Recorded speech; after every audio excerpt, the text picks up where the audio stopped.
Hi, everyone. Good afternoon. This is the seminar on nature-based solutions. My name is Isao Endo. I'm the environment specialist at the Asian Development Bank. I'm pleased to serve as an MC for this event. To open the event, I would like to invite Ms. Yoko Watanabe. Yoko is the Director for Environment at the Asian Development Bank.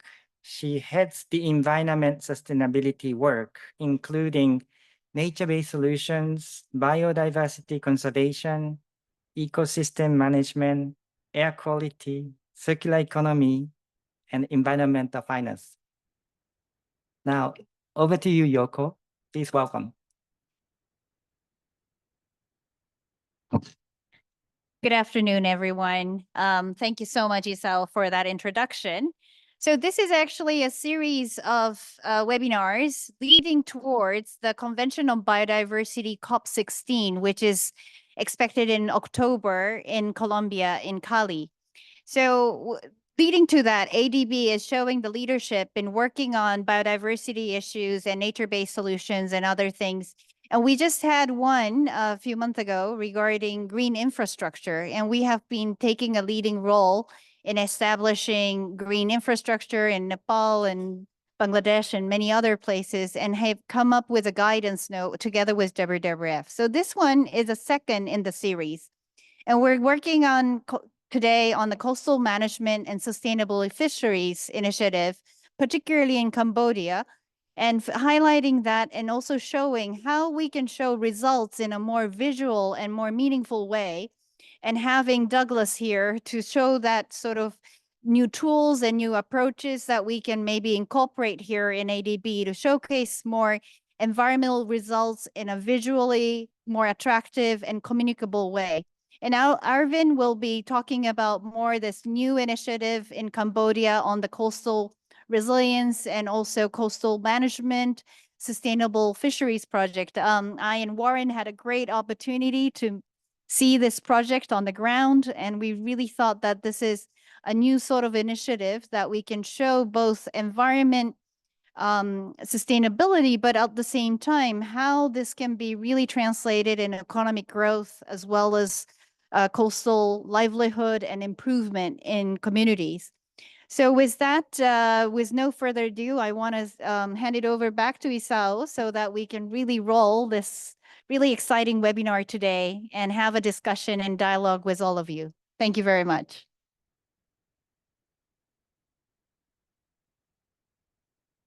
Thank you, Yoko, for your opening remarks. Now, I would like to invite Dr. Warren Evans for his remarks. Warren is ADB's climate envoy. His priority focus is on scaling up and accelerating ADB's investments in climate actions. He's reinforcing the capacity development for climate change operations, as well as strengthening ADB's external climate partnerships. Over to you, Warren. Thanks, Isao. I'm going to start with a little story here, a little history. Environment has been in the doldrums for a while. Yoko and I worked together years ago on this, and probably about 2007, 2008, when I was at the World Bank, my biodiversity team came and complained to me because climate change was taking over environment. And I told them, look, figure out how you fit biodiversity and climate change, and you'll get all the support you need. Well, they didn't, and things kind of went downhill for a while. But an amazing thing happened about 3.5 years ago, and that was at the Glasgow COP, the climate COP. For the very first time, there was a recognition that if you don't have healthy ecosystems, if you don't focus on biodiversity, if you don't focus on environmental quality, that you can invest a ton in climate change adaptation and mitigation, but you're not going to solve the problem because you've got to have healthy ecosystems both for mitigation and adaptation. Nowhere more than in a coastal zone. And so we've been talking about, when about a year or so ago, I was asked to kind of help out on the environment agenda here at ADB. And so I asked, so what are we doing? It was really hard to get a very good answer. Turns out we're doing a lot, but we're not telling the story very well. And so I was kind of looking around trying to find some good stories. And then I can't even remember how I ran into Alvin's Cambodia project, but I looked at that and I went, wow, this is the this is the postcard for ADB, right? This is what we ought to be doing. This is what we need to be taking to scale. So we started looking at this, and about the same time, by accident I ran into I met Douglas, and he was telling me about what Lexicon's doing. He'll tell you about this himself, but it it did dawn on me that we've got to have a way to tell our story externally a lot better than we do. We've got our results framework. That's fine. Internally, we've got our own approach, and we need to use that and be consistent. But externally that doesn't get us very far when you go to external stakeholders, either governments that are our clients or governments and philanthropies that are our donors. We've got to tell the story differently. And so we decided to do a little case study on Alvin's project using Douglas Ecological Benefits Framework approach and see whether it fits ADB. You guys are the test case because this is the first time anybody in ADB is really going to see this. So, if you walk out of here going, yeah, this is cool, then, hopefully Yoko and Isao and the team will plug along, test it a little more. If you say this is, forget it, then we send Douglas home and wash our hands of that and try something else. I'm convinced, so we'll see. But anyway, that's I'm really happy that this is happening. And by the way, congratulations, Yoko. This idea of a webinar series going into the Biodiversity COP is a great idea. Thanks.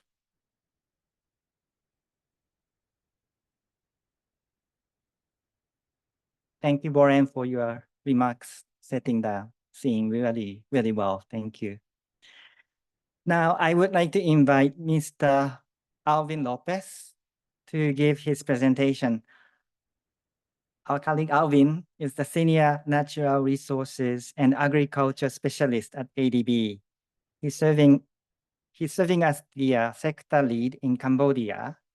He oversees program development and implementation of ADB investments in water resources management, agriculture, irrigation, fisheries, ocean health, and natural capital. Alvin is the project officer of the Cambodia Sustainable Coastal Marine Fisheries Project. Over to you, Alvin.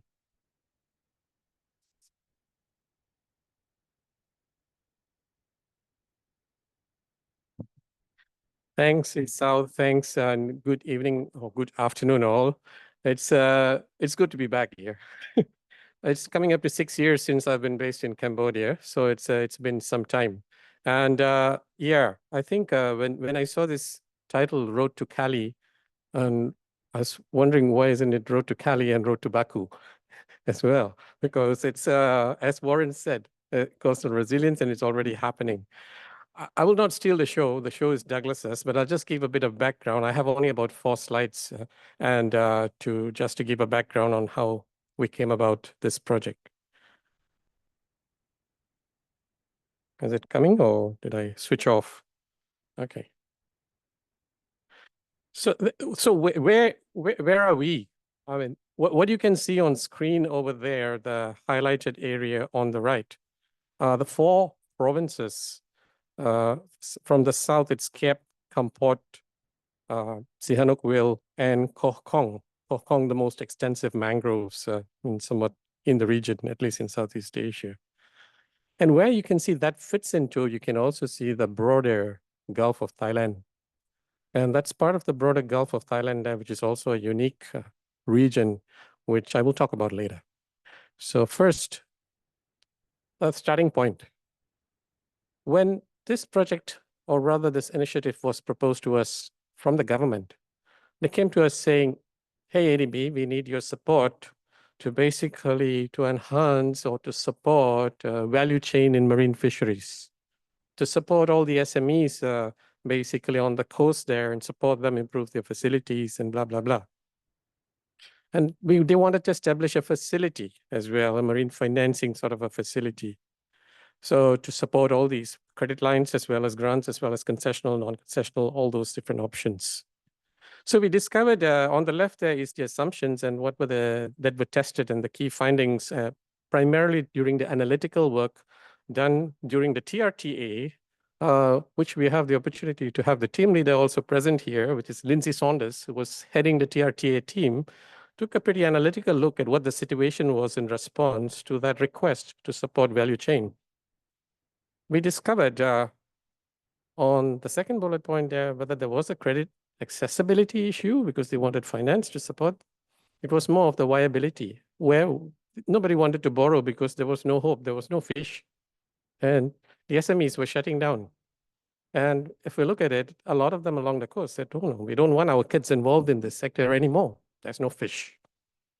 So the government demanded for coastal infrastructure and fish landing sites and things like that. What do you want to land? And basically, if there is no fish. And then by looking at the fourth bullet point there, the overall sector performance, basically there was a declining in catch and also value. Value meaning that not only you were catching less fish, but the amount of catch that the representation of the catch was basically what you call trash fish or juveniles. They would just, that was actually what was happening. So the consensus at the bottom there you see was that stocks are declining and the current biomass is less than 10% of what it was in the 1970s. Catch per unit effort was declining. Catch composition was increasingly, as I mentioned, a low value fish and everything that was basically juveniles of potentially economically important species, because it was more or less the tragedy of the commons and just catching the last fish. Enterprises were closing, as I mentioned. So we actually challenged the status quo in trying to look at, hey, we need to do things differently and not really respond to supporting value chains and helping SMEs kind of thing because nobody was interested. So essentially what was happening there is what you can see really is happening.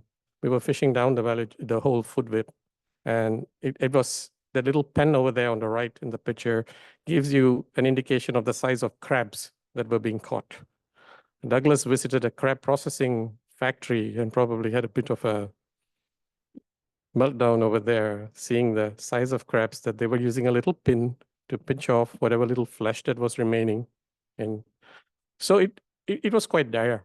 So that's when we sort of reformulated the entire design of the project, being firstly looking at restoring the resources, restoring the fish, and basically addressing the key issues, which included coastal zone restoration, investments, including some of the illegal fishing issues.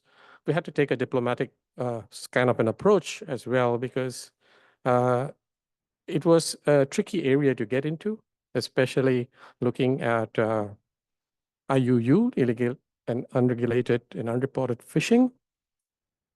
So there was this little case study, which Douglas will show lots of slides on, so I will not explain in detail here, and maybe leave the surprise on how we are addressing those issues.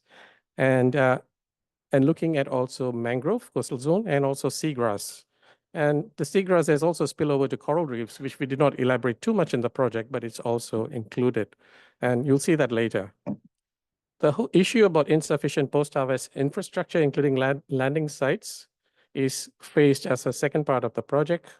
If there is evidence of sort of increase in catch and stuff like that, because these systems can recover pretty quickly, then you would continue investing in these.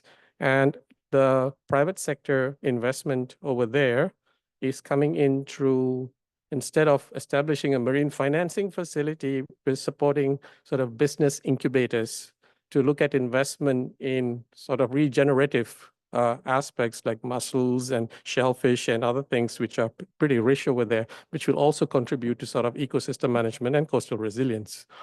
So this whole aspects of the climate change lens was put all across in terms of what the investments and how they contribute to both mitigation and adaptation aspects. In a whole, It's 104 million with ADB financing of 63 million. And we have ACGF also supporting 10 million over there. And with the French AFD is contributing 20 million. So the key outputs as listed over there, output 1 looking at more of the aspect of ecosystem regeneration.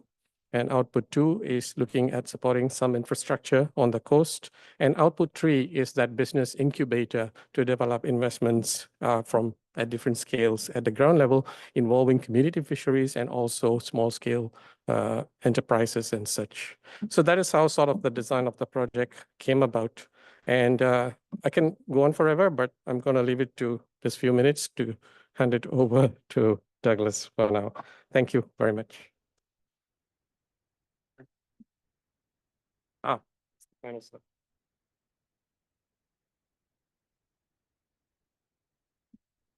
Thank you, Alvin, for your presentation, and congratulations on your successful project implementation. Moving on, I would like to invite Mr. Douglas Gayeton to give his presentation on the Ecological Benefit Framework. Douglas is the co-founder of the Lexicon of Food. It's the US-based NGO. Its platform has gathered more than 1,000 companies and organizations across the globe to build the impact movements tackling our food system's greatest challenges. As ADB consultant, Douglas has applied this EBF framework to assess investment impact using the Cambodia Sustainable Fisheries Project as a case. Ladies and gentlemen, please welcome Douglas. Thank you.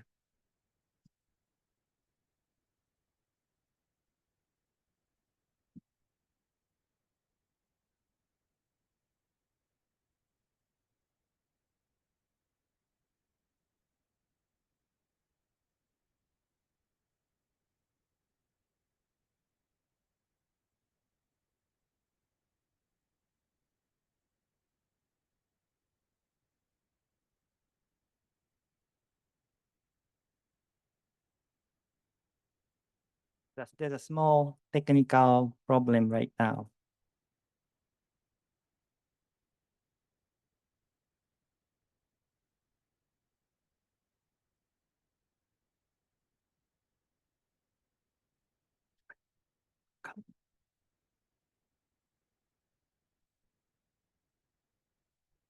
Apologies, my Zoom would not talk to my Google, but we worked it out.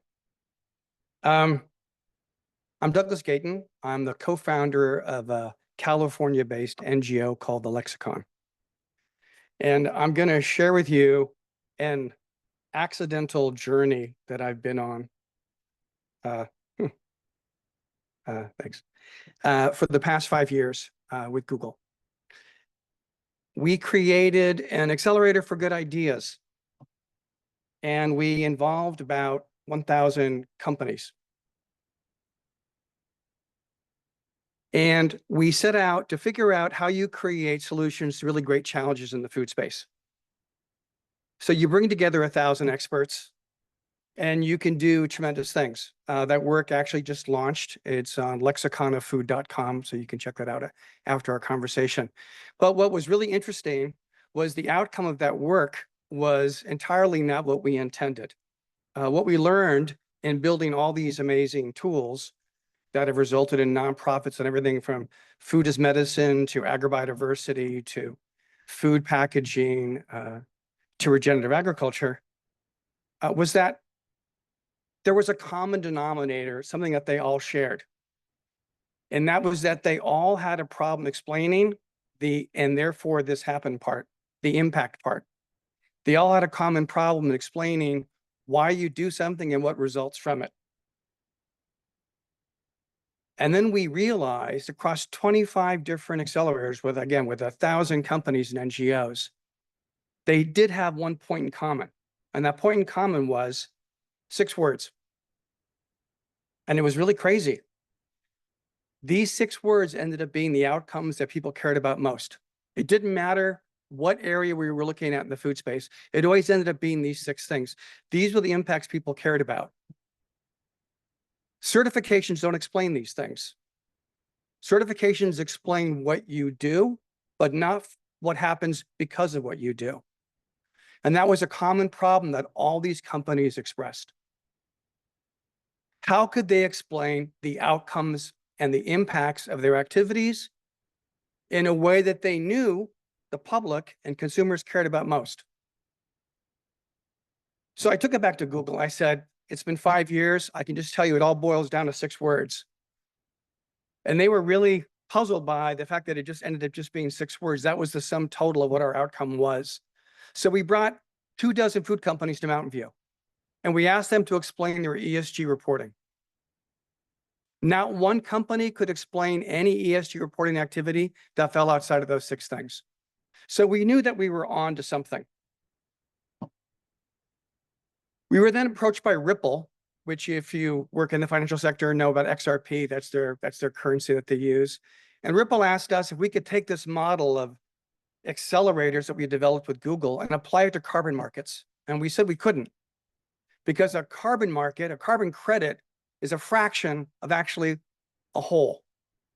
And as we all know, anybody that solves for a fraction of problems simply creates unintended consequences. It's whack-a-mole. You solve one problem here, but you create another problem over here. And also, it turns out, nature doesn't think in terms of fractional solutions. Nature's a system. And that system is probably not based upon just focusing on one thing. But because we've taken a fractional approach to solving our problems, we've ended up with all the things on the left. And our only way to deal with them has been the stuff on the right. So it's been a real big challenge. What we realized was it was going to be impossible to tell people to change the path that they were on. So I'm not here to tell you today to change the path that you're on. What I'm telling you is what would happen if we all agreed upon the destination at the end of that path. A common destination to address, to attack, to problem solve the things that we care about most that need our dedicated and focused attention. So all those things on the left, we're not here to change any of these things. These are strategies that people have put together, and we're not here to dismantle them. But what would happen if they all focused on the same thing? Climate smart agriculture, regenerative agriculture, organic agriculture, nature positive solutions, agroecology. If you were a religious scholar, you would look at those people and you'd say, that looks like orthodoxies to me. They're arguing over whether to till or how to irrigate and all these other things, when they should be talking about is, and therefore, what happened? Because we should be exiting the period of arguing about practices and the orthodoxies around practices and start focusing on what has the greatest impact and what can we double on to have the greatest possible outcomes. The tech sector had a similar problem with the advent of the cell phone. Imagine what would have happened if Samsung and Apple and the Google Pixel all come up with a different way to talk to smart devices. If you'd go to rent a car and they only had Hyundais and you had an Apple phone, you couldn't rent the car because that would be a Samsung Hyundai ecosystem. But they created Bluetooth, this interoperability that allowed technology for cell phones to explode and smart devices to explode. It's that digital handshake that is so critical that we lack.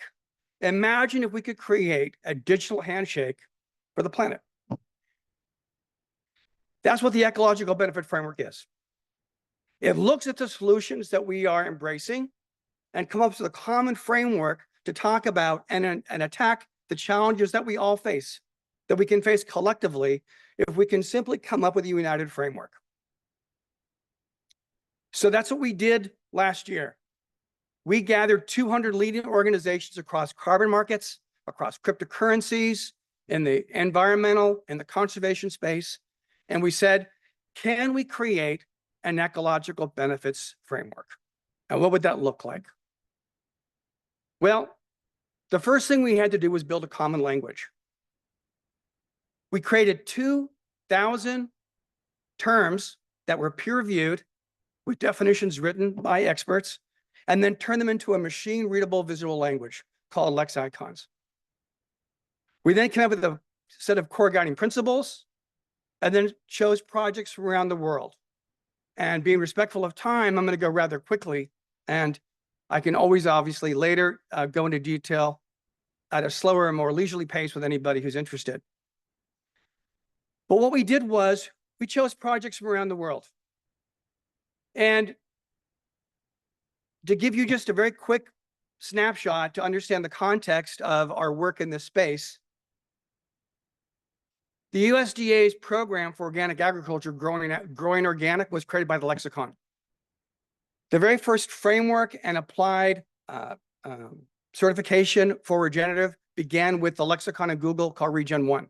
So I'm no stranger for how you put together certifications and frameworks around agricultural principles and practices. That always begins with a question set. Asking the right questions of somebody to get the answers that you need to have in order to understand what they're trying to do. So what we did was we took projects around the world, and then we created a question set that would ask them the questions that were most important. So we took people that were venture capitalists, sovereigns, institutional investors, impact funds, and we said, what questions do you ask projects before you commit to funding? Then we took projects on the ground and say, what questions are you never asked that you're providing benefit for that nobody knows about, that you're not being able to be remunerated for? And we put those all into modules, turn those modules into questions, and then for every answer, created a machine readable way to express that. We created a language. We then took projects around the world. Upper left, a conservation project in Africa. Upper right, a regenerative project in Brazil. In the middle there is a biodiversity project in Colombia in the rainforest and in Putumayo. Cook stove project for refugees in Bangladesh. An agriculture biochar project in the United States. A mango restoration project in Kenya. We asked them those questions that were in those question sets, and it got the typical blah, blah, blah, blah, blah that you always get in any project explanation. But what if we could create an interactive digital fingerprint that it could explain all of their actions and activities, all those principles and practices in terms of the impacts that they create? How would you do that? Well, what we figured out was by having a machine readable language, the system could generate a digital fingerprint. So suddenly when you're talking about a mango restoration project in Kenya, you can actually talk about equity. The system has 2,000 terms that it can explain, not only in terms of generally what equity means, but what it means in terms of this project. And then it will show you all of the other aspects that support equity by that project on the ground. If this was a report created by a funding agency or an NGO on the ground, it would be a 300-page document that nobody's going to read. Here you surface the most important information in the context of that where people need it most. And you handle the problem of qualitative versus quantitative data by creating a graph of data integrity that goes from qualitative on one side to quantitative on the other. Super critical. Eskimos have 73 words they use to describe ice. You could say in spoken cultures that language and adjectives are a form of measurement. So you have to take that indigenous knowledge and find a way to present it against the backdrop of quantitative data to show how you can value the impacts of activities. I met Warren and I showed him this. He thought I was crazy, I think. But we kept on talking. And he said, there's this project in Cambodia. And so we said, let's look at this project in Cambodia, see if we can express it in this framework. I was really fortunate because, Alvin and Lindsay, Lindsay in the back there, were extraordinarily valuable in providing the insight of what they were doing and worked really, really hard for us to translate what they were doing into something that could be shared with the general audience. Now I'm going to repeat. I'm not here to tell you to change how you express the impacts and outputs of your activities. You already have a system. I'm not trying to propose something that replaces it. I'm simply saying that for something that is touching the public, There might be a more universal framework that expresses things in a way, in a language that consumers or funders or care about most. And to make it really, really hard to double down on it, we didn't just choose one thing because these guys are ambitious over here. They're doing many things. So we wanted to express many things, not individually, but also collectively what it all adds up to. So I'm going to really quickly go through this, and I'm going to apologize in advance because I'm going to go very fast. But again, later I can go into more detail. I explained to you that we created lexiconoffood.com with Google, and which you can go online after, lexiconoffood.com. Our next phase of what we're doing is really this unintended path that we're on around impacts is the lexicon of impacts. So what I'm showing you is actually a live website. I'm not demoing something that's not live. And it's behind a password protected site so that Warren doesn't freak out. But it's on the web. And what we did was we went to Cambodia to look at these activities on the ground. And I know that everybody cares about the Sustainable Development Goals, but often we don't know how to translate what we're doing to those goals. So the very first thing we did was we took the 5 impact areas right here that this project cared about most, and then we immediately showed how you can take each of those things before we even get started, like this is like an antipasto, just to say, before you even get started, this is a impact area. On the left is how it connects to ecological benefits. In the middle is the operational language that helps to express what that is in terms of the most important terms and principles. Because I will say this, just as a slight digression, probably the most radical thing you can do is teach somebody a new word. Because once they know that word, they can't unlearn it. And once they know that word, it unlocks a whole array of associations and allows them to have a fully and much more deeper appreciation of the work that you're doing. So that's in the middle. On the right are the practices that are in play here. And then on the bottom, how it all tracks with the SDGs. So we did that out of the gate with each of the 5 areas just to get started, just to show. But what's really interesting is if you take all the work that is being done by this group in Cambodia on this coastal restoration project, you can start to visualize what a public-facing impact report might look like that anyone could understand. And if you come to the COP in Cali in October, you'll see our work, for example, with the CGIRs, where we've taken the work of the CGIRs on nature positive solutions in Burkina Faso, Kenya, Colombia, India, and other countries, and we've translated them into what I'm about to show you, which means that if you come to Cali in October, you could take the exact way that we're expressing this work here with ADB and look at something that's being done by the CGs and look exactly this, you'll be able to understand it. You might not know the underlying quantitative measurement strategy that's used, but it's a universal construct to explain impacts in a way that anybody can understand. So, typical impact report, obviously has the project, explains the interventions, and then the impact here. This is the overall score in terms of activities of this work that's happening and that's underway. A snapshot of 2024, your time horizons through 2029, obviously. And then it breaks down those impact areas: ecosystem regeneration, fisheries management, mariculture, infrastructure. It shows you all of the different impacts and what it's touching. I'm just going to look at ecosystem regeneration. Within that, of course, the SDGs that are being addressed, but within that, there's seagrass regeneration, mangrove ecosystems, marine regeneration, flyway sites, and then a little thing that shows you how to use it. Each of these interventions has a way to explain what it's contributing to.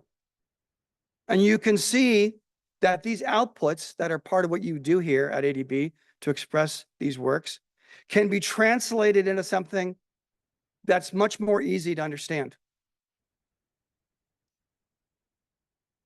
And that it all adds up. And this impact report and these interventions are all different lenses that you can use to look at a project. So just as I showed you the mangrove restoration project in Kenya, we can show you what's happening here in Cambodia. We can show you air, water, soil, biodiversity, equity, and carbon.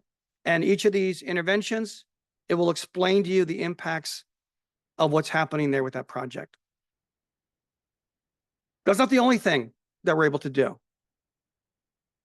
And again, I apologize for going so quickly through this because I really want to get on to the next part of what we're doing, and I want to be respectful of time.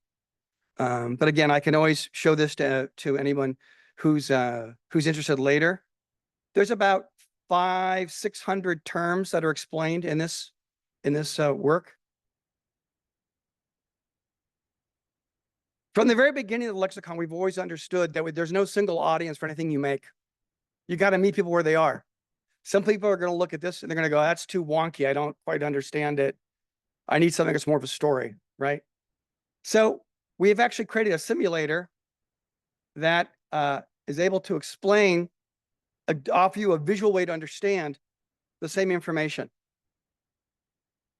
So we've taken this coastal restoration project, again, looking at these 5 areas, and we've built an interactive map that says you start with a challenge, then ADB makes an assessment, they make a series of interventions that have outcomes, and you can explain those impacts here. How often at ADB have you tried to explain your process? How often have you found that it's difficult to explain that process because people don't quite understand how hard it is at every one of those steps? Well, what we did was we explained those steps. So every step in that addressing the challenges is explained. And if you don't know what the term is, it will explain to you all those concepts. So now someone who has no understanding of what you're doing in Cambodia can look at this and understand every step that you're taking in the course of that journey. When you're making the assessment, what is a project concept note? What are all these principles at work? This was working with Alvin and Lindsay, and it's essentially translating the documentation that you present that's in a format that's never going to be ever read by the general public. So they're never going to be able to fully understand what you're doing. But in this way, you have found a common language to work from that meets people where they are and can explain what those interventions are. You can then look at what those interventions are, and it will go through and explain all of those interventions. If it's ecosystem regeneration, it explains all of these pieces in that puzzle, and it has the language along the way. I want to close by saying that, again, we're not proposing that you change anything that you do. What we're saying is, as they say in any casino, you're leaving money on the table. In that, you're gathering all this information, and it would only take this much more to translate that information in a way that could be understood by a larger audience. Doesn't compromise your vision, doesn't compromise your process. But more importantly, you will learn over time what in our work with the World Food Program and others has shown is that there is a cost involved with information gathering, with information acquisition. And what people time and time again say to us is, we gathered this much information, and it turns out we need this much information. But this much information costs a lot of money to gather because there's no agreement about what it is you're trying to gather.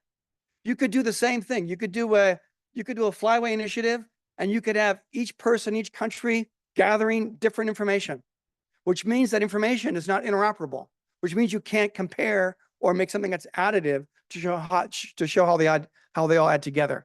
What the Ecological Benefit Framework allows you to do with the way that it's built from question sets is to say that if you can standardize a core aspect of the information you're gathering, then that acquisition cost goes way down. Putting it onto a platform goes way down.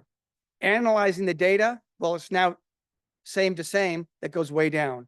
Outputting that data, it's now much easier. And coming up with aggregate models to bring information together, as we've shown here, for this very, very ambitious work that they're doing in Cambodia on many fronts.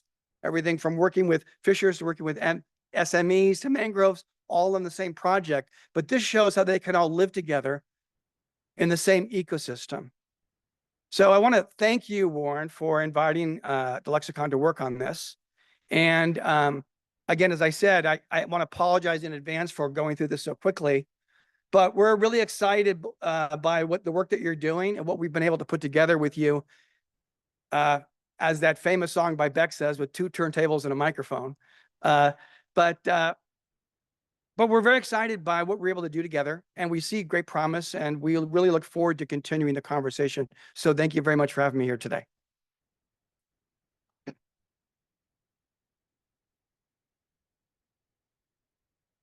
Thank you, Douglas, for your great presentation. It's very informative and it's very innovative. Thank you. Moving on, I would like to have the Q&A and discussion session. May I ask Douglas and Alvin, can you come front and we can just have active, yes, please come. Yes, Mark. Yes. Mark, can we get the microphone? So if you have any questions or comments, Lindsay, if you have any quick feedback, you're welcome to join and supplement feedback. Yes. Great. So the floor is open. Yes, Deb. That's one question online. Sure. Should I answer the question? Thank you. Can you tell your name and designation, just in case, so people understand? Okay, sorry. Thank you. My name's Deborah. I work in the same team as Esau. Thank you for the fantastic presentation and congratulations, Alvin. I have 2 questions. The first, Douglas, is if the system is able to compare across projects, if you wanted to look at, all projects in Asia or around the world that are working on mangrove reforestation, and look at the solutions that have been used to compare the impacts of those. And then my second question was for Warren, because I think this is a really amazing way to present information in a very accessible way. And I wondered if you have talked with DOC or SPD, and if you've had any feedback on that. Thank you. So the first question was, I already forgot it, sorry. Compare impact. Oh, yeah, sure. That's the vision. It's a solution searching for data sets. So I think that the only limiting factor is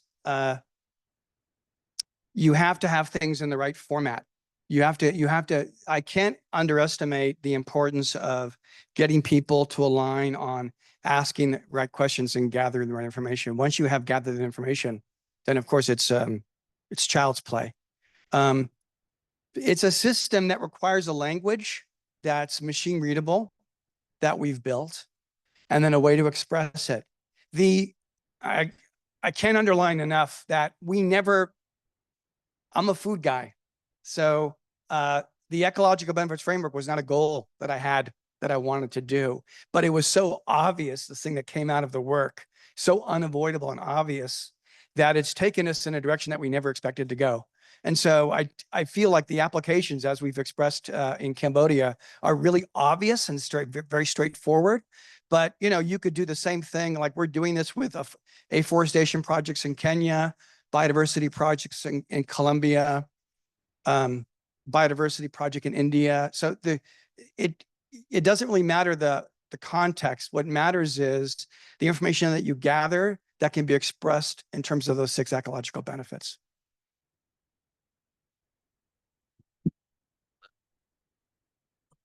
I could give you my cynical answer, or I'll give you a one that won't get me in trouble. I think I'll give you the second one. I'm a believer in actually having something to show first. So now we've got something to show, and if there's if there's buy-in for this from the various people who are looking at this, then I think it would be time to take it through the bureaucracy. But the answer is no and no. And I will second this by saying he's frustratingly slow.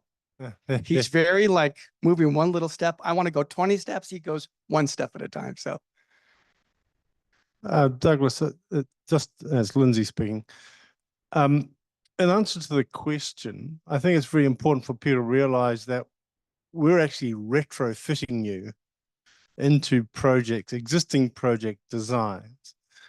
And in our many hours of talking and sitting with each other, we've discussed the fact that it's got real opportunity. If you were at the front end of the design, and someone that does a lot of design work, if we were sitting at the front end of a design process, especially like in the proposed Gulf of Thailand program, etc., you could actually use the EBF as a consultative and convergence tool that could then carry through the design and then into the reporting.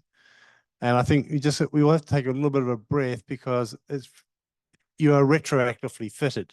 Yeah. Which I think we lose some of the potential of what's in the system because we're doing it this way. But there is, I think, a bigger set of benefits here. You know, I learned a long time ago, Lindsay, that people need to see themselves in a solution. If they don't see themselves in it, then it feels like it came from someplace else. And so for Gulf of Thailand, for example, they'll be able to see something that's in the Gulf of Thailand, and they're going to be able to understand how it translates. They're going to be able to understand. They're going to say, this part of it works, this part of it won't apply. And there's that contextual relevance there. But I strongly believe that that's the beauty of the elasticity of the model. I would say that's the reason why I showed you the simulator, is because it's very place-based. And so it shows somebody in concretely what happens in a place. But also, though, we're going to be able to understand that that's contextually going to be slightly different if you go someplace else in the Gulf of Thailand.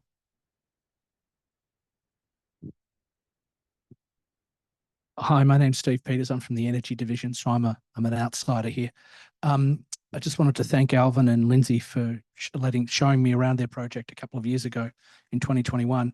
My question's about the quality of data that you actually capture and the reliability of that data. And the reason I ask that is because if you have such a tool, it not only affects organizations like this and funders, but it will also affect the implications for boards and boards of companies and boards of organizations, because they have an obligation to independently verify the data that they have. And this could be a tool that they could use to say, I have been diligent and I have benchmarked my performance against what we see. Have you considered that component to it? Oh, yeah, of course. I mean, that's why I showed you the data fidelity thing.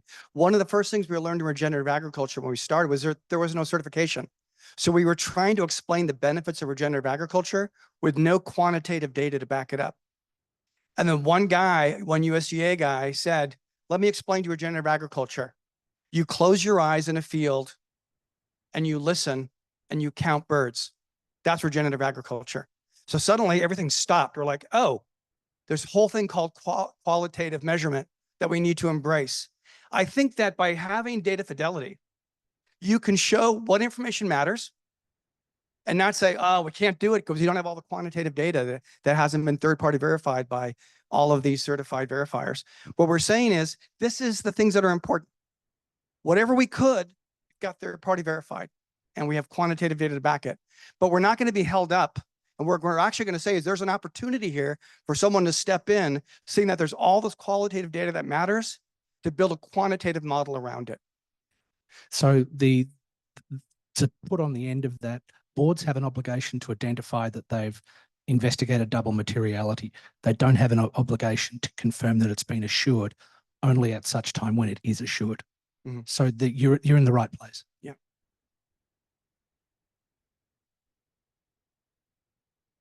Okay, thank you. Thank you for the presentations. They're very interesting.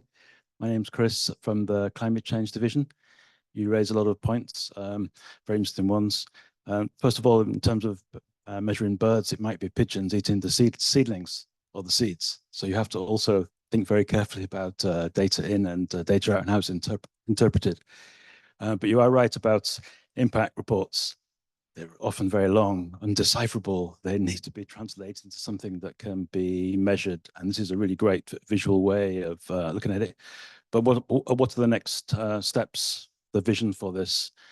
Is it to label this on food, on ADB Well, so- products? Before to quantify, to well, I want to actually build off what you both said. Sometimes you don't have the ability to have quantitative data, but it doesn't mean that something's happening isn't important, right? And I learned something really valuable a few years ago when I was asked to do a project on the Mississippi River, why it was so screwed up and what you would do about it.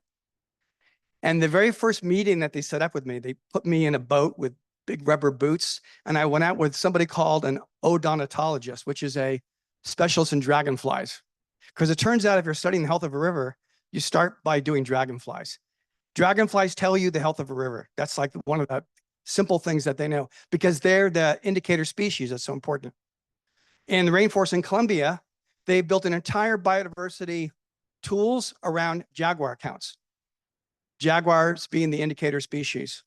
In this project with these guys, as Warren knows, it's the dugong. That's an example of an indicator species that if the dugong return, that's a very powerful indicator that you're doing something right. When they are having seagrass return, I gave one of the NGOs that they're working with GoPro cameras because amazingly they didn't have them. And the first video they sent me with their GoPro was new seagrass with a dugong that had chewed through a line to show that the dugongs had returned.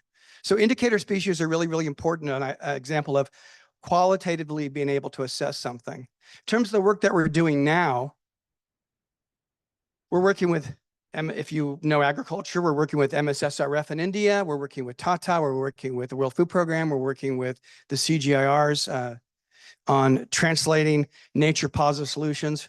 We're working with a number of organizations globally, very, very quietly. We've never made a press release. We've never publicly talked about EBF because we really don't feel like we're ready to talk about that yet.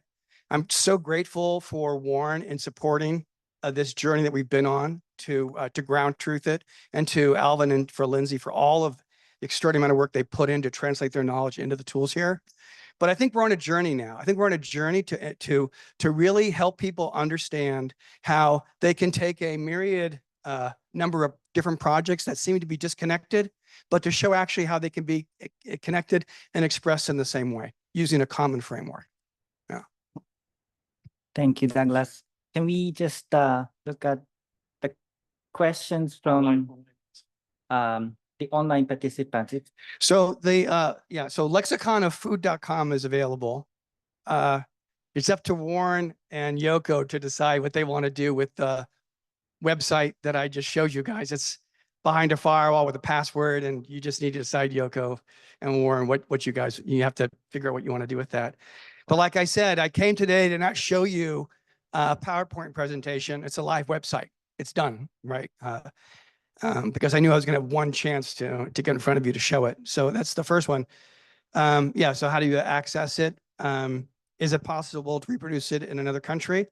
Yeah, so they'll work with the CGIRs. If you don't know what they are, it's the whatever 12 international centers for agriculture. Huh?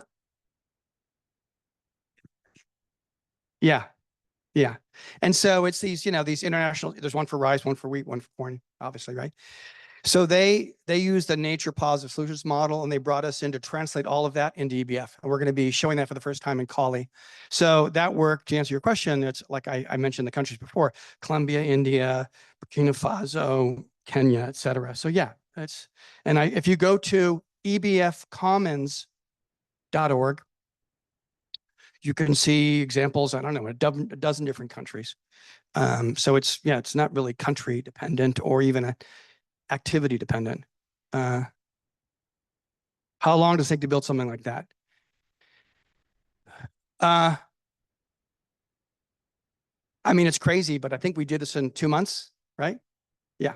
So we did it in 2 months, but probably we could do the moving forward in much faster even than that, because it's really, to get back, I forgot your name, but yeah, and as I said to you, it really gets back to the question set, right? If people can agree on what questions matter, and there's a standardized question set, then we can build these things really, really fast, because it's just it's all template driven. And it's not, you talked about energy. Again, this is not limited to talking about agriculture or conservation or environmental work. This is just an activity that has a result. And how do you explain that result, right? Just to give you some context, and I can't explain this right now, but we're literally doing it for food products right now.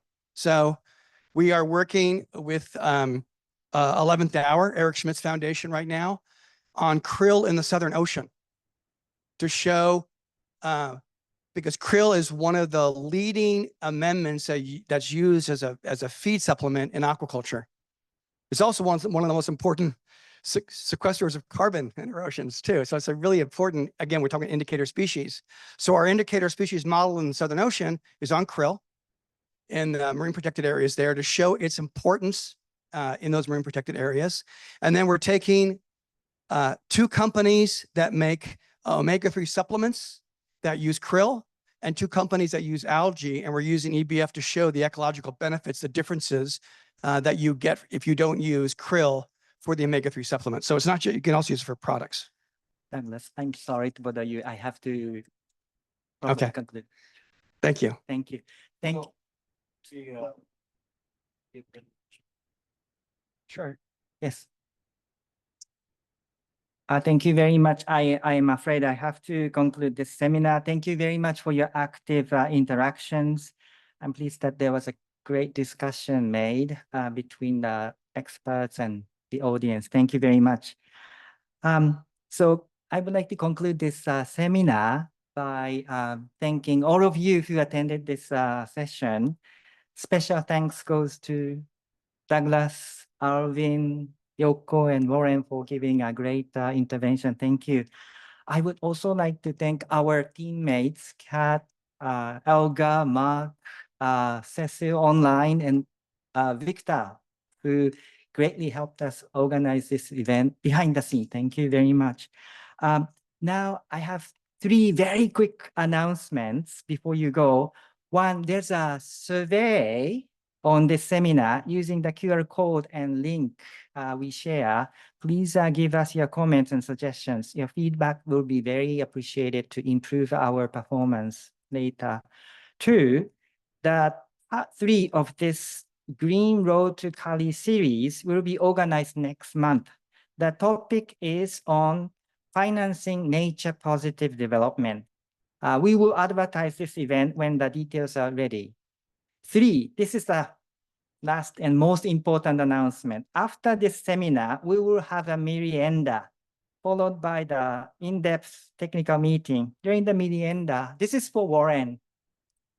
This is for Warren, who is going to retire. We would really like to express our appreciation to him. So please join us and enjoy afternoon tea with snacks with Warren, as well as other experts and participants. That's all for now. Thank you very much. Have a good afternoon. Thank you.